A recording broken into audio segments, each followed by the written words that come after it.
നിത്യലക്ഷ്മി L എഴുതിയ പെൺചരിതങ്ങൾ എന്ന പുസ്തകം നോക്കാം. പുസ്തകത്തിൻ്റെ 2ാം പതിപ്പാണ് എൻ്റെ കയ്യിലുള്ളത്. പ്രവത ബുക്സ് പബ്ലിഷ് ചെയ്ത പുസ്തകമാണ് പെൺചരിതങ്ങൾ.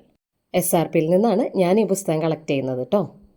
സ്ത്രീ പുരുഷൻ എന്ന വ്യത്യാസമൊന്നുമില്ലാതെ എല്ലാവരെയും മനുഷ്യരായി കാണുന്ന ഒരു പുസ്തകമാണ് കേട്ടോ ഇത്. നല്ല സ്ട്രോങ് ആയിട്ടുള്ള സ്ത്രീ കഥാപാത്രങ്ങളൊക്കെ നിറഞ്ഞാടുന്നുണ്ട് ഈ പുസ്തകത്തിൽ. ചപലയും അപലയും അമ്മയായിട്ടും സഹനശേഷി മാത്രമുള്ളവളായിട്ടല്ല ഈ പുസ്തകത്തിൽ സ്ത്രീകളെ കാണിച്ചിരിക്കുന്നത്. ചില കഥകളിലൊക്കെ നമുക്കൊന്നും ന്യായീകരിക്കാൻ പോലും ആവാത്ത ക്രൂരയായ കഥാപാത്രമായിട്ട് മാറുന്നുണ്ട് ഈ പുസ്തകത്തിൽ സ്ത്രീ. ചതിയും വഞ്ചനയും പ്രതികാരവും ഉപദ്രവവും ഇതൊക്കെ പുരുഷന്മാരുടെ മാത്രം കുത്തകയല്ല, സ്ത്രീകൾക്കും ഇതൊക്കെ ചെയ്യാൻ കഴിയുമെന്ന് പറഞ്ഞു വെക്കുകയാണ് ഈ പുസ്തകം. ശരിയാണ്, നമുക്ക് ചുറ്റിലും ഇപ്പോഴെന്നല്ല എപ്പോഴും ഉണ്ടായിട്ടുണ്ടാവും ഇതുപോലത്തെ സ്ത്രീകളെ നമുക്ക് ചുറ്റിലും കാണാൻ പറ്റും എന്നുള്ളത് സത്യം തന്നെയാണ്.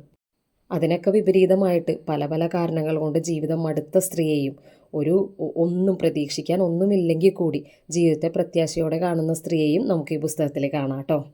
ചതിയും വഞ്ചനയൊക്കെ എവിടെ എപ്പോൾ വേണമെങ്കിലും ഉണ്ടാകുമെന്ന് പറഞ്ഞു തരുന്ന കഥകൾ, അതിർവരമ്പുകളില്ലാത്ത സ്നേഹത്തെ കാണിച്ചു തരുന്ന കഥകൾ, ജീവിത സത്യങ്ങൾ വിളിച്ചു പറയുന്ന, കൊറോണ വരുത്തിവെച്ച പ്രശ്നങ്ങൾ പറയുന്ന, സ്ത്രീകളുടെ പല പല ഭാവങ്ങൾ നിറഞ്ഞാടിയ അങ്ങനെ 18 കഥകളടങ്ങിയ ഒരു പുസ്തകമാണ് കേട്ടോ അത്.